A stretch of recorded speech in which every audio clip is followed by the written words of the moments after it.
And what's up, everybody? I'm back with another video game review. Today, I'm reviewing Trials of Mana, otherwise called some Sacred Something 3. Um, but I'm just gonna call it Trials of Mana because that's what it's called in the collection of Mana, which is how I was able to play this game, courtesy of LikunMiffery. Thank you for letting me borrow this game. Series of games, at least, giving me the chance to play them.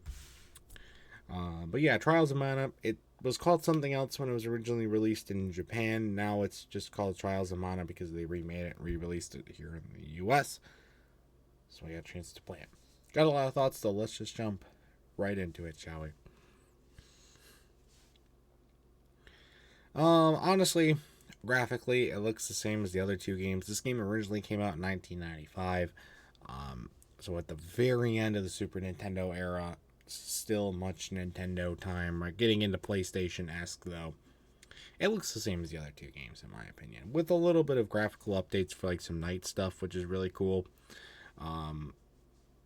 It also very much does play the same, with a few expanded on thoughts as far as the combat, exploration style, all that. It's still very much Zelda-esque with some other cool elements put in there. And you've got the mana stuff, but then you've got the combat's cool too, and like the exploration. It's the same. It's mostly the same. If you liked it in the last two games, you're gonna like it here. It's just a given. The whole like psychological factor of this game though is a cool addition. And also the fact that, kind of what I said in my review of Live Alive, I think that's how it's pronounced at least. I still don't know. It that has its own way of like choosing your own path.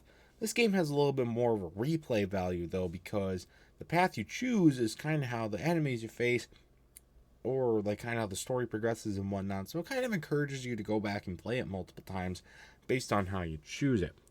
I did not go back and play it multiple times because I didn't want to, but some of the more dedicated RPG fans out there, that's something you might want to consider. If you want to pick up this game, know that it's going to be some multiple different ways to play the game, and you might get more value out of buying this game then.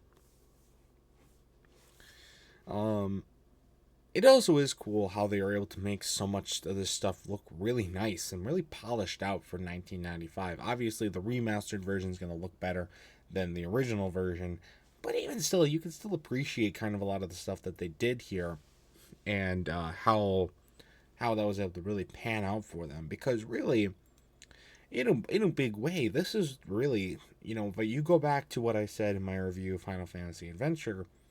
That game I felt like was very limited for the developers. They had great visions, but they couldn't necessarily execute them because of the technology limitations. Now, just 4 years after that game came out, we get this game, and it really seems like they were finally able to fully realize their visions.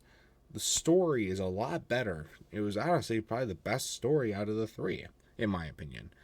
The world is a lot more fun to explore because there's always these hidden elements and ways to always go back and play the game in a different way with different selection stuff.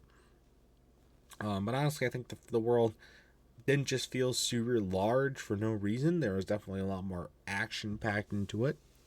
And also, finally, a more fully realized multiplayer mode, which is extremely helpful.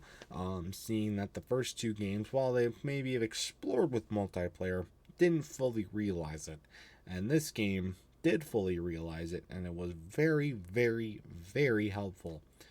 So that was a very, very good thing to see. And I was very glad that they were able to fully realize it, because you see the visions and you want them to work, and you finally get to see it done here. And that's why this is definitely my favorite of the three games. Trials of Mana is really a pretty good game in my opinion. And it's a game that I can definitely get behind. And, while I don't really have as much of a draw to maybe go back and play the other stories as much as some other people would, I can definitely appreciate it. And I definitely did enjoy my experience the most with out of these three games in the collection of Mana. So,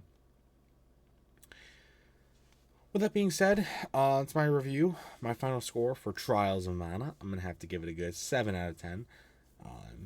Enjoyed it. Not looking to go back, but definitely did enjoy it. So, that's going to do it, though, for this review. If you've ever played this game, I'd love to know your thoughts about it in the comment section down below. What are your thoughts of the collection of Mana as a whole? And what are some other thoughts about the games? Kind of how these early Final Fantasy games, what you think about them? So, let me know all that in the comment section down below. And until next time, guys, it's going to do it for this video. Stay tuned for much more amazing content, including more game reviews and other awesome stuff. Until next time, see you guys later. Goodbye.